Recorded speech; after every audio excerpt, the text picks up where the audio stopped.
Tekie Geek President Mike Bloomfield joins this week to share the unique ways he's leveraged community, culture, and customer service to stand out from the competition and grow his team of geek vendors. And we put his knowledge of geek trivia to the test. It's ChannelPro Weekly number 262, Breaking Rye. Hello and welcome to ChannelPro Weekly episode number 262. My name is Matt Whitlock, technology editor, online director, and your host of this fine show for folks out there like you, the IT integrators, the managed services providers, the VARs, the IT consultants, the virtual CIOs, all of those things. If you do technology with other businesses as your primary way of generating revenue, then you are in the right place. Also, concurrently, if you like geek trivia, you are also in the right place, and you'll want to stick around for that later because we have an awesome guest host joining us. In fact, the leader of the Geek Vengers is with us today. He has left their secret compound in Staten Island. He is the president of a managed service provider in Staten called Tekie Geeks. He's been published in numerous IT magazines, including ChannelPro, and has been recognized 3 times as an Amazon bestselling author. Please welcome back the leader of the Geek Vengers, Mike Bloomfield. Welcome, Mike. Hi, thank you for having us again. It is awesome to have you back on the show. It's been a while, but for those who may not have caught some earlier episodes that you've been on, tell us a little bit about you. Sure, Mike Bloomfield. I'm the president of Geek, the leader of the Geek Vengers here in Staten Island, New York. We are a managed service provider. We've been in business for 12 years, and we're currently a team of 17, growing to 18 in the next few weeks. Wow, so 17. So I think the last time you were on, I think you were a little over 10. Yeah. Tell us a little bit about the growth trajectory of Tekie Geek. So, like, how long you've been when you got started, and how you got to 17 today. Yeah, so started as a one-man MSP. Back in January 2nd, it was 2013. So we're, 11 and a half years now. We're about started as a one-man MSP, right? Accidental entrepreneur, was working not as an MSP, but working in IT. And I hated the commute. I've talked about this before. I was commuting from Staten Island to Long Island. It's about 2.5 hours each way, depending on traffic. The longest it ever took me was 4.5 hours one way. I hated it. I couldn't do it anymore. And I realized it was really the infancy of the MSP realm. And I was starting to help people on the side and realized, wait, I could just charge them a monthly fee, give them all their IT, and they'll become a client. And that's really where it started. And now 11 years later, to be at 18, starting in my basement, starting in the trunk of my car. I remember my wife yelling at me as I would pile tools in her car because at that point, my car was a Corvette. Wasn't really loading tools to go pull cable in a Corvette. So I would steal my wife's car on the weekend and load all the tools in, bring it back. She'd tell me, get all my stuff out of there. And to be where we are now, I realized early on that I needed to hire, right? I realized I wasn't going to grow. A lot of MSPs are afraid of hiring, especially in the beginning. They want to keep that money to their pocket. And, they're like, well, if I hire, I'm not going to make as much. And I realized very quickly that if I hired a tech and let him do all the tech work, I could be out growing and gaining more business. And that was the first thing I did is I hired a tech. I let him really take over all the technical stuff so I could go be at the Chamber of Commerce events, be at the various networking events. And by growing the business, it brought more revenue in. And then I was able to just keep that rolling. And, we have 8 techs now. We have 2 in marketing. We have admin. We have bookkeeping, sales, and field techs. And a lot of business owners are afraid to kind of grow. They want to have, they have that stopping point. I never want to get to that point. I'll just keep growing. I was texting my landlord today, joking around because in between, last year we took another floor in the office. So we're in the basement and the second floor. And in between us is an accountant who, I get along with. Very nice guy. But I was texting my landlord, joking around, being like, I think you should ask him if he would like to move. I think we need more space. How long was it from when you started to when you made your first hire? It was about a year. So, about a year. the first year of the business, it wasn't really, I would say it wasn't even like real. It was, I started the business name and I started to kind of put the plan together. The first few months was, putting together our first website, which was absolutely terrible. Kind of got like one or two clients who were people I had been helping previously. So kind of really kind of cementing them, putting together my agreement and really, kind of planning what I was going to do. About 6 months after joining, I joined the Chamber of Commerce here in Staten Island, and they also had a business guild, which is very similar to a BNI. And where you go, there's one per industry. So there's one IT provider, there's one body shop, there's one electrician.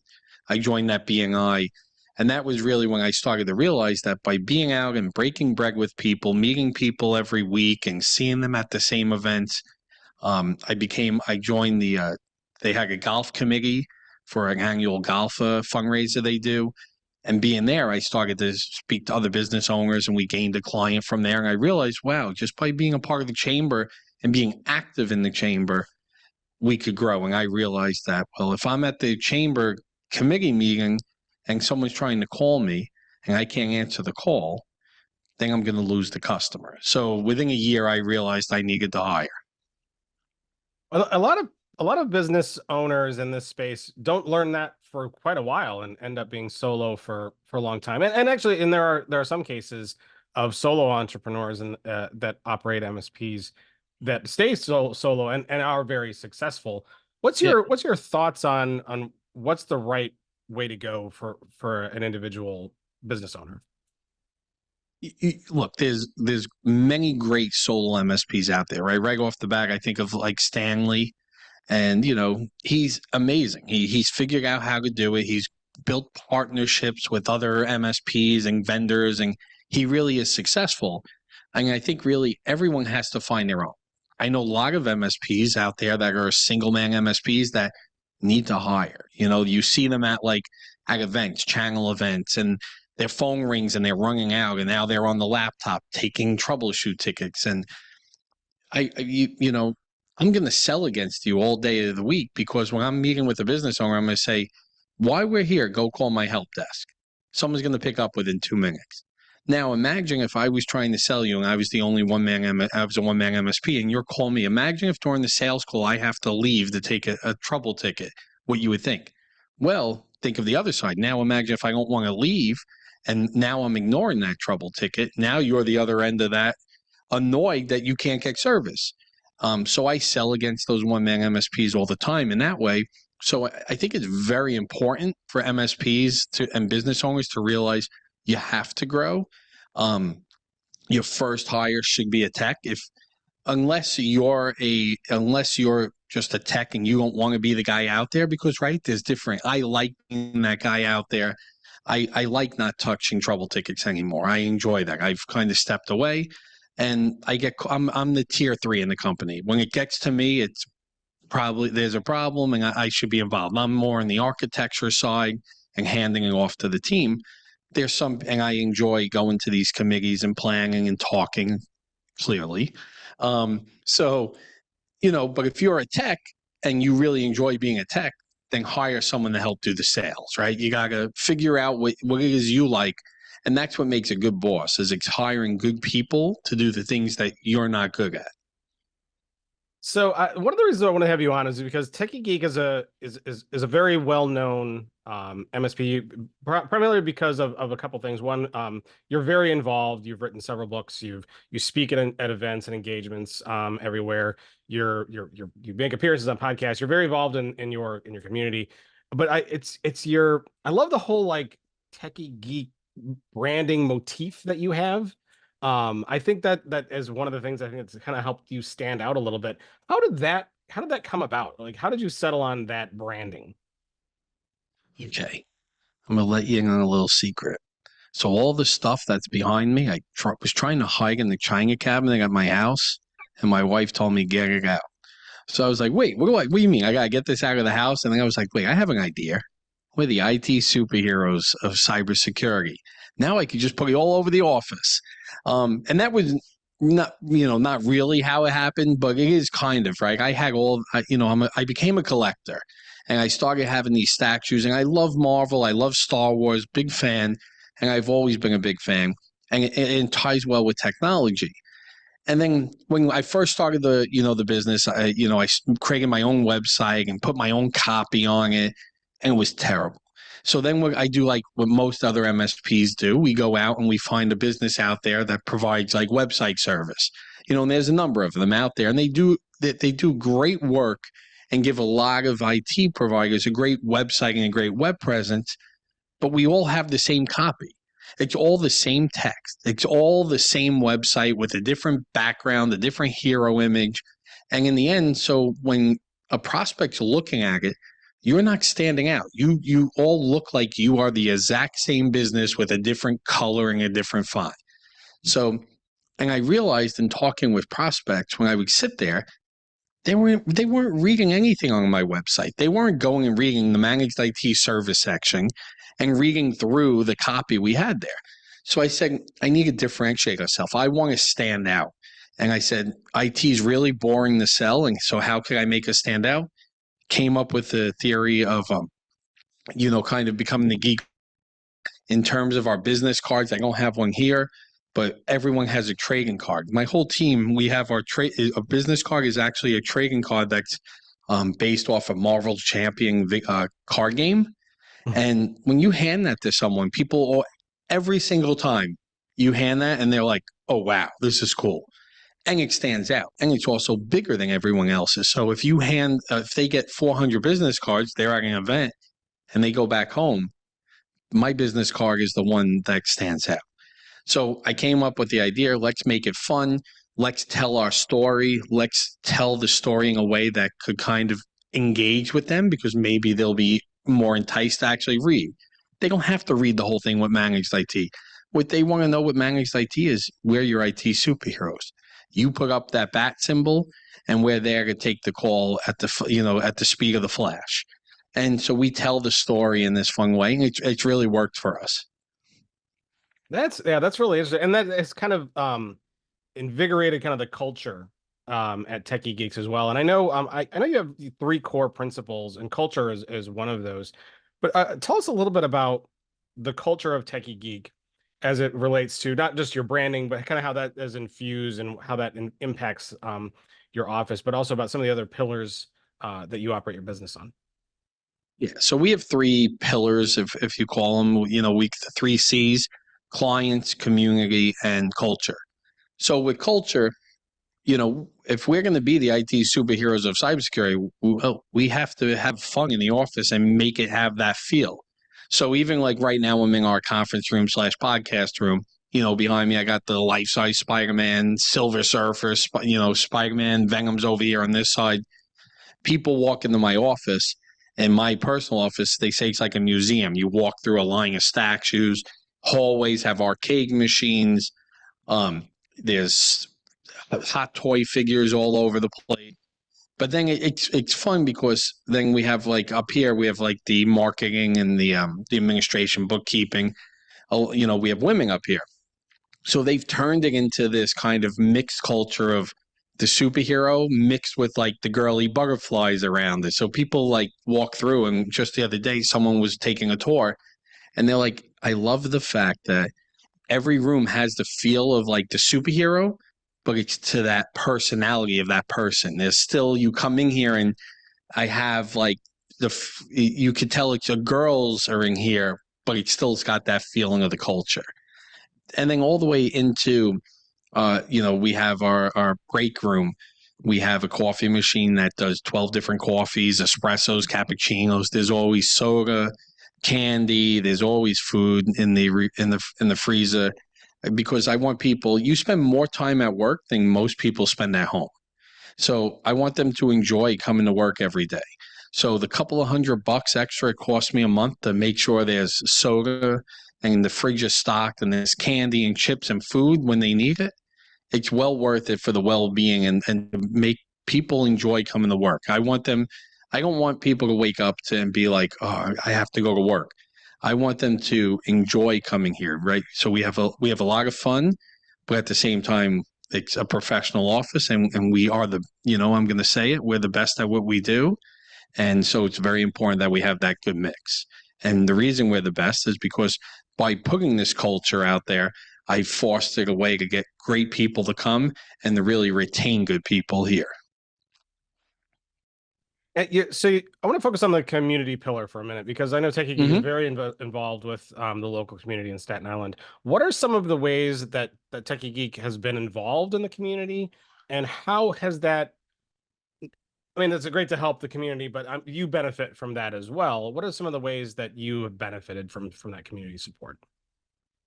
Sure, yeah. So the community is what grew us, right? And I always say it's very important to remember those you see on the way up, because those are the same people you're going to see on the way down. So it's very important to always remember where you came from and to be involved. So I've joined a number of non-for-profit boards. I actually myself sit on 7 non-for-profit boards. People say, how do you have time to work? I don't, again, I've hired good people so I could focus on this. And then we have staff that actually sits on nonprofit boards as well. We're also in the Kiwanis. We're in the Rotary. We sit on a number of committees for various chambers, golf committee, gala committee, fire department award committee. But by being involved, we're giving back, right? It's our way to give back to the community that's helped to grow us. It's our way to kind of grow and plan for the future and help to create what the community will be in 10 years from now. We are here to stay. I love what I do. There is no end. I have no end in my future that I see. And I really want this to continue to go for many years and hopefully one day give this off to my kids. So I want to help to make that community be exactly what I want it to be for them. So very involved, but at the same point, yes, you're being involved to help grow the community. But especially in New York, when you break bread with someone, when you see someone, when you build a relationship, they want to work with you. So by being on these nonprofit boards, by trying to do good, it has organically helped us to gain business, because you see the people over and over again. They start to trust you. You build relationships, and people want to work with people that they've built relationships with and they trust. So organically, giving back is a great way to grow your business. And then we do something for nonprofits. Staten Island is 17 miles. It's small but big. It's a big, we have over 500,000 people on this island, and it's 17 mile by 11 miles. There's over 1,400 nonprofits on Staten Island. Like, it's an insane number of nonprofits that are here. Any nonprofits that are a managed service client of ours, we donate back 20% of their managed service client to their organization. So it's our way to help also grow that, support their mission. Wow, that's amazing. That you give back in that way. That's really cool. When you go to break bread with your clients, what kind of bread do you bring to break? Italian bread. We're in Staten Island, New York. And sometimes if you go to Brooklyn, you might have a little challah, but no, it's on Staten Island, you tend to always be at an Italian restaurant. So you're not breaking rye. It would appear you're going all Italian. Well, we go over the bridge to New Jersey. We go to a deli called Harold's. They have an amazing pastrami sandwich and brisket. So we do break rye bread every once in a while. But out of the confines of Staten Island, yeah. For that we go to Jersey. Staten Island, you're pretty much sticking to the Italian food. Awesome. So Mike, you were chosen as one of the top MSPs in 2024 in our recent edition of the ChannelPro magazine. And well deserved for many reasons. But what are your thoughts on how you've been able to stand out, and what advice can you give for other business owners to help them stand out as well? Yeah, so I found that out, by the way, in the waiting room. Being here, I didn't even know I was in the top 2024. So that was amazing to hear. Really honored to be. We work very hard, and that's not me. That's my team that has got us that. And so I thank every one of my team members and the Geek Vengers. That award is all thanks to them. But how do you stand out is it's find your passion, and people will see when you're passionate about something, it shows. We are passionate about what we do. And as involved as I am in the local community, I've also found that it's very important to be involved in the channel. It's important to be friends with the vendors, your partners, the publications, help them when they need help. Don't go on Facebook and just bash every company. You're not going to get anything. You're going to, and that's the problem with what I see with a lot of the community is, yes, we probably all share very similar frustrations, but the way you get those frustrations out is going on Facebook and bashing this vendor because they've raised their prices or this vendor because they have contracts. That's not going to get you anything. That's just going to get you enemies and other people to go. By going and making relationship with account managers, being there to help, having a real, that's going to get you further, right? Where they say you catch more bear with honey, and I find that to be very important because by being passionate about what we do, it shows in everything we do, so others see that. By being involved in the local community where we're growing a really sustainable and a great business, and by being involved in the channel, we're building relationships that are now going to help us not just inside our local area of New York, Jersey, but help us build relationships inside the channel. That is what fuels us the technology and the tools that we need to grow and the recognition.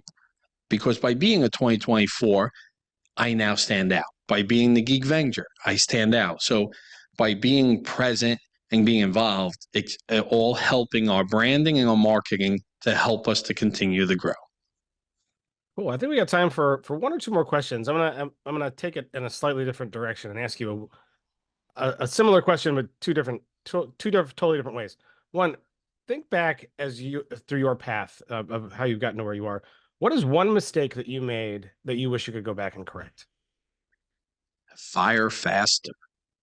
So I'm a very loyal person, and I tend to keep employees even at once I've hired them. I build relationships with people. So the same way I build relationship with my clients and my clients become my friends, my employees become my friends. And sometimes that could cause a problem because then you build this loyalty, and when an employee's not doing what they should do or not meeting their goals, most bosses would probably just, all right, you're done, get rid of them.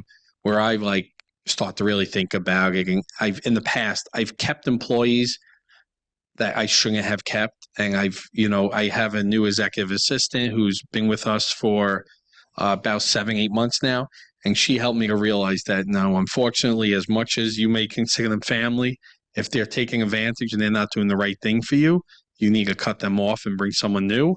And we we're able to make some changes that needed to be made that ultimately helped the business. And if I would have done it a year and a half ago, we would have been past where we were. So one of the mistakes I definitely made was the fact that, hire fast and fire faster. So opposite of mistake are things that you've done that have been successful. Give us an example of something that you did that maybe not branding, because we've kind of talked about that, but something else in your business that that has helped you be more successful that you would recommend others in your position do. Take chances with people that you're hiring. So there's definitely been times where I've been in that hiring process across the table, and I'm looking at the resume and I'm like, they have a little less than I really was looking for. But they have that passion. But and a lot of times other business owners might see that and say, hey, I was looking for this much experience. You don't have it. Thank you for coming. I've taken risk with people, and with risk you tend to get rewards. And I've been very lucky. It's backfired a couple of times, but more times than not, I've been very lucky with taking risk with people I've met and we've hired, and we have been able to train them. We have a lot of, millennials that you'll call it here. And I remember it was like 4 or 5 years ago, I was at I believe it was I don't know if it was a ChannelPro event or another event, and there was like a round table, and people were talking about how they can't. Oh my God, these millennials, you can't hire them. This, that, and at that point, I only had millennials, and I was like, you can. You just have to know how to work with them and understand what's coming. And I have an amazing team, and we have a wide range here. From millennials all the way up to, I guess, baby boomers and older. But taking risk has really allowed us to grow and get a great team. That's awesome. Well, thank you so much for kind of sharing that story, and hopefully that inspires some of our listening and viewing audience to incorporate some of those things that you talked about into their business and help them grow. But we are going to take a break. When we come back, Mike Bloomfield will still be with us on the other side, but we're going to put his knowledge of geek trivia to the test to see if he can still retain the title of leader of the Geek Vengers. So stick around for that. We will be right back.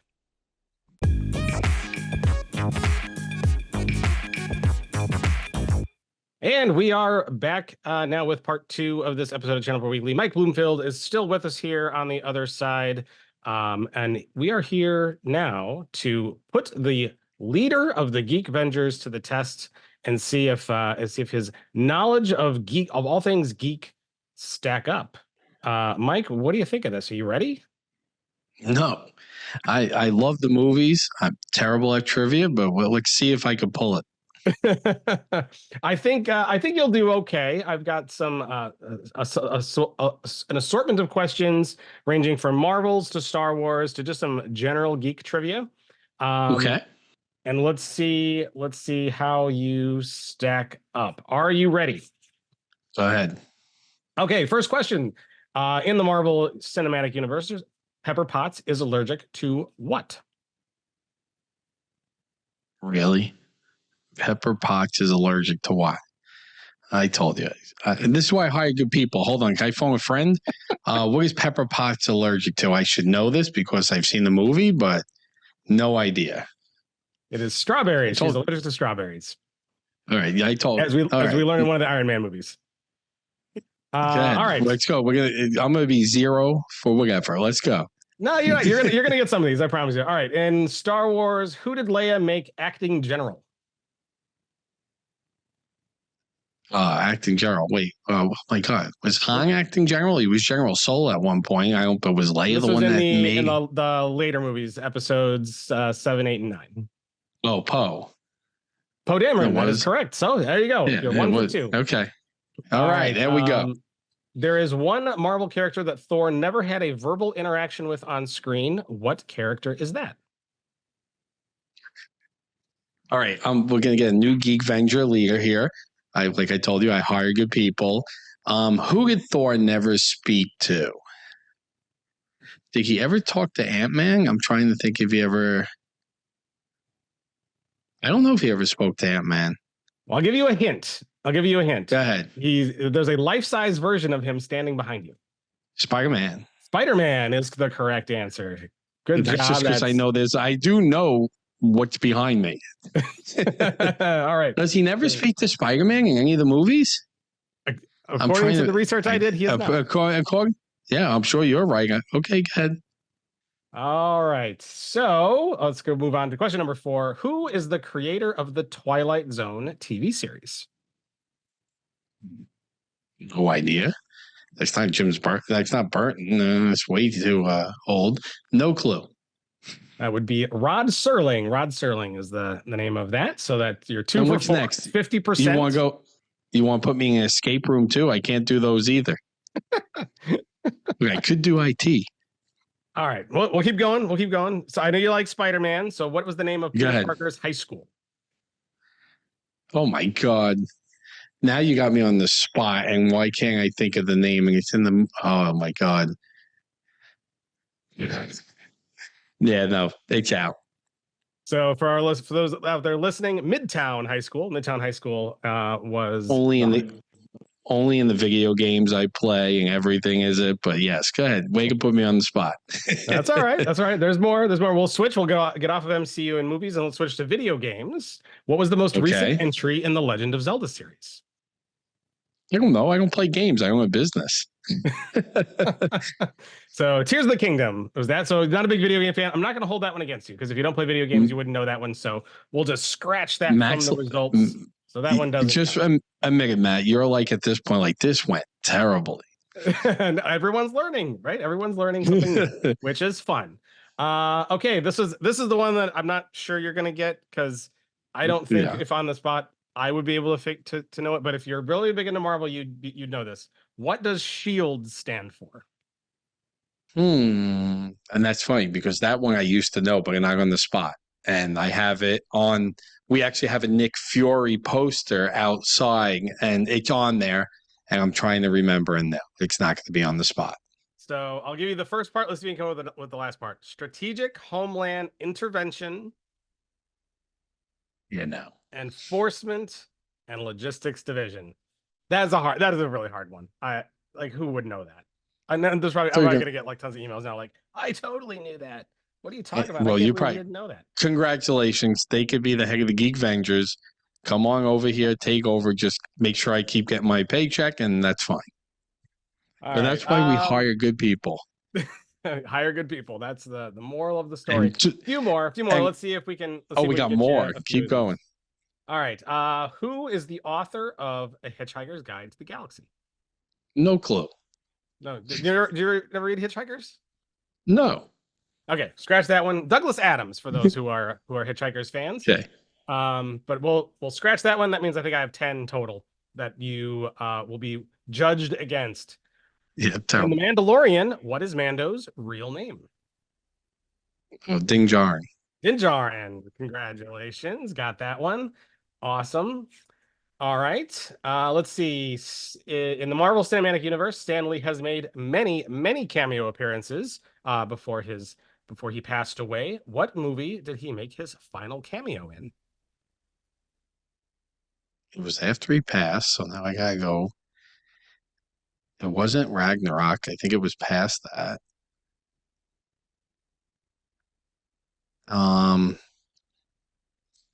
Was it? No, it wasn't the last Ant-Man. I don't remember which one was the last one. I think it was past Ragnarok, though. It was past Ragnarok. It wasn't a Spider-Man one, was it? It was not. No. I'll give you a hint. It was one of the highest grossing movies ever. No, so it's going to be one of the Avenger movies. Probably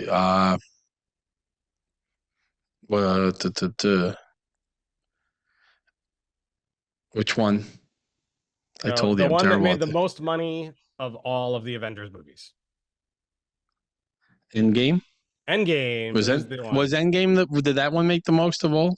Yeah, that one I think it made billions and billions and billions of dollars. It was a ridiculous amount of money. Which shows that I should have gone into making movies about comic characters rather than what I'm doing now. All right, we got a couple more. We got a Star Wars question and we got a Marvel's question. Let's see how you do. Name the character that killed Mace Windu. Oh, that was Anakin. But we don't know if Mace Windu is dead. Oh, no, it wasn't Anakin. No, he was shot out the window by Palpatine. Anakin was there. Palpatine shot him out the window. But we don't really know if Mace Windu's dead, right? So it was Palpatine? It was according to what I found, it was Darth Sidious. Mace Windu? According to the question I found, so we may have to go back and look at that one because I think Darth Sidious is Palpatine. Is Palpatine? Oh, there you go. Okay, right. Yeah. So Darth Sidious is Palpatine, but it was Anakin was there. He could have helped. And then he's like help, and then Palpatine. Darth Sidious, if you want to call him, shot him with the lightning. He shot out the window, but no one has ever seen Mace Windu dead. So there is theories that Mace Windu will show up at some point. Ooh, I wonder if he'll show up as a Sith Lord. I think he would come back as good, but but they say like in Star Wars, until you see someone dead, you don't really know if they're really dead. And he's one that we saw him shoot out the window, but we don't know if he's dead. Interesting. I think we're going to give you extra credit for that answer, so you'll get a bonus point at the end here. Last question: okay. What AI system replaced Jarvis? Yeah, I don't remember the name. Jarvis was the only important one. Which was the AI system? I'll give you a hint. It is named after a day of the week. Okay. Monday, Tuesday, Wednesday, Thursday, Friday, Saturday, Friday. Sunday. Congratulations, Mike. You got it right. You got it Which right. one? So there you I go. told you, I'm terrible at trivia. Geek trivia. Well, let's see how you did. So you got one. Notice I Let's got the see. Star Wars ones right, so I might like Star Wars more. You get. I'm going to give you 50% with your bonus. Extra credit point there for Mace Windows. So a respectable score, and some of those were hard questions. So, Terrible. ladies and gentlemen, a round of applause for Mike Bloomfield for taking our geek trivia quiz, and hopefully he'll study up a little bit more for next time. But if you did notice, I think I got 100% on the Star Wars questions. You did really well on Star Wars, yes. So maybe Yeah. next time I will hone in just on Star Wars. How about next time we don't do trivia? That sounds even better. Next time we don't do trivia. Well, that's even more reason why we have to do it next time. But I don't know. Well, maybe we'll come up with something else. So awesome stuff, Mike. Thanks for playing along. I really appreciate it. Thank you. It was definitely fun. So before we wrap up, though, we've got some news that we want to talk about that I think we should go check out. So, folks, for all these stories that they're gonna talk about here real quick, go to the description area of your phone, or if you're watching on YouTube, make sure you hit the subscribe button, hit the like, hit the bell, hit all the buttons on YouTube. But we'll open up the description area there. We'll put links to all of these articles so you can go and you can check them out. So the first one is we just wrapped up our Baltimore event. We got a wrap-up article about that, our ChannelPro Live event in Baltimore. It was really good. We had a lot of great networking opportunities. We had some pretty cool sessions around AI. We had some demos that Don Sizer and Jennifer Bleem did that were like really engaging and really cool. So go and check out that wrap-up story about Baltimore, and make sure, of course, you join us at a future ChannelPro Live event. I'll tell you a little bit more about those in a minute. A big article that I wrote for the Q2 edition of the magazine is out now. It's called Deepfakes plus Generative AI equals Major Problems for Business. So I interviewed several different prominent MSPs to dive into the problems that generative AI is causing, and one of those is in the area of deepfakes and not being able to trust what you see. It is a very interesting article. I really encourage you to go and check that one out. We have Verizon's strategic vision for MSPs, a conversation with Channel Chief Mark Tina. So there's an interview there with that Channel Chief, and to talk about some of the ways that Verizon is going to be working with MSPs to improve their businesses. And of course, it's not it's not an article unless it includes AI, and AI is big, and that means risk with new vendors. We have a contributed article from Larry Walsh of Channelnomics on AI, and kind of what that means in terms of new vendors and risk. So all good articles. Mike, are you heavily invested in AI? Well, look, there's a huge risk with it, right? The deep fakes are a perfect example. However, it's an amazing tool. And that's exactly what, it's no different than having a power tool, right? You give the power tools to the wrong person, you could do a lot of damage with it. You give it to the right person, they could build a house. So, I'm a big fan of AI. I think when used right, we use it a lot here in the organization for various tasks, from marketing, writing, helping to analyze data. But, it's like anything. We have to continue to watch it and be aware and educate others. But yeah, the deep fakes, and they're only getting better. So. Yeah, and that's kind of what that article is about. It's a really interesting take, and we get a lot of interesting opinions from different MSPs. So hopefully you go and check those out. For those who are watching on YouTube, we're going to put your trivia to the test. We'll put a seed question in there in the YouTube comments. We'll find some kind of geek trivia question to throw in there. So go and hit the YouTube comments area and make sure you answer that one as well. And of course, if you want to comment on this episode or any of those stories that we posted, please feel free to do so. Events, Mike, you've been to many ChannelPro events in the past. Would you recommend them to others? Absolutely. It's a great time to come out, meet other MSPs, talk to your peers, great educational sessions, meet the ChannelPro team. So I highly recommend the events. When is the next New York one? Did we do this year already, or is it next year? Oh, Mike, I'm so glad that you asked. I really, really am. So we have on June 5th and 6th, so just a couple weeks from when this episode's going to go live, we've got Channel Pro Live in Columbus, Ohio. It'll be Okay. the first time we've been to Columbus, so please come out and support us there and check us out. We'll have the agenda online. If it's not online now, it'll be online very soon. But we have lots of great sessions. We're going to be talking about AI. We're going to be doing demos. We're going to be talking about other ways to improve your business. We're going to have some keynote speakers. We're going to have all kinds of great stuff. So make sure that you go and check that out. We have got a virtual event coming up on June 18th, the next ChannelPro product roundup that I'll be hosting. So make sure you register for that. You can attend anywhere in the country. It's free for qualified attendees, and you'll get a lot out of that. And they're short. It's not like a huge time sink to attend one of those, but you'll learn a lot in a really short period of time. And then we have another virtual event coming up, the ChannelPro Deep Dive Strategies on Selling Cybersecurity Services. So a cybersecurity deep dive. We just had a deep dive a couple days ago. It went really, really well. This one's going to be on cybersecurity. July 17th, register for that. And of course, we've got more ChannelPro Live events coming up as well. In fact, we're excited that we recently announced that there is not going to be one Defend event. So ChannelPro Defend is our cybersecurity focused event that we do. We did one last year in LA, and it was a huge hit. And we've decided that we are going to do two of those. We're going to have an East and West version now. Originally, we were just going to do one in Islington, New Jersey, on August 7th to 8th. But we are also going to be doing a ChannelPro Defend West event that'll be in the LA area again in November. So make sure that you go and register and subscribe to those. So Mike, that is the one that you'll probably want to August 7th and 8th.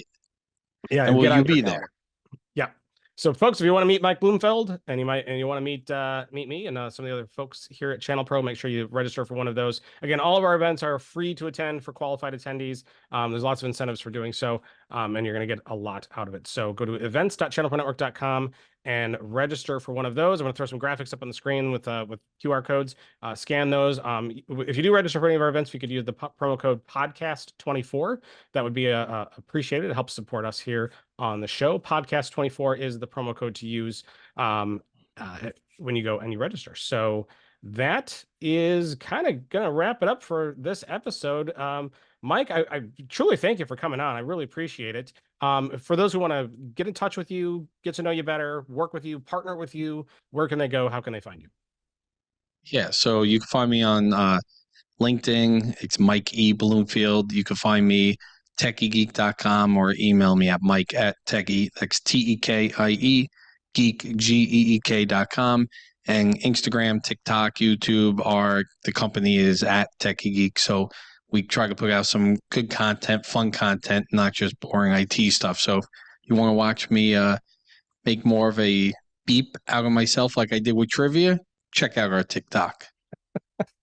I hope everybody does. We'll put some links in the show description area below for them to check you out. And thanks again for coming on. Folks, ChannelProNetwork.com is the website to go to. Set it as your homepage, bookmark it, go to it every day. Start with it in the morning like breakfast, end with it in the evening like dessert. You won't regret it. There's lots of great information. There's news, there's articles, there's white papers, there's downloads, there's resources, there's all kinds of great stuff to help you understand what's going on in the IT channel, grow your business, make your MSP more efficient, all of those things. So check that website out. Go there each and every day. And of course, subscribe to the ChannelPro Weekly podcast. Everywhere podcasts are available. We are in all of them, as far as I know. If we are not in one of them, let me know, and we will make sure that we get ourselves added to that particular one. But we're in Apple, we're in Spotify, Stitcher, so on and so forth. So go subscribe there, leave a rating. That's always a good thing you can do if you don't mind. And of course, if you like to watch, we are on YouTube. Subscribe to our YouTube channel. Hit the like button on the episode, hit the bell, make it a comment. There's lots of things, but make sure you do all that if you like to watch here on YouTube. So with that, we're gonna wrap it up. I thank everyone for joining us this week, and we will see everyone next week. Take care. Thank you.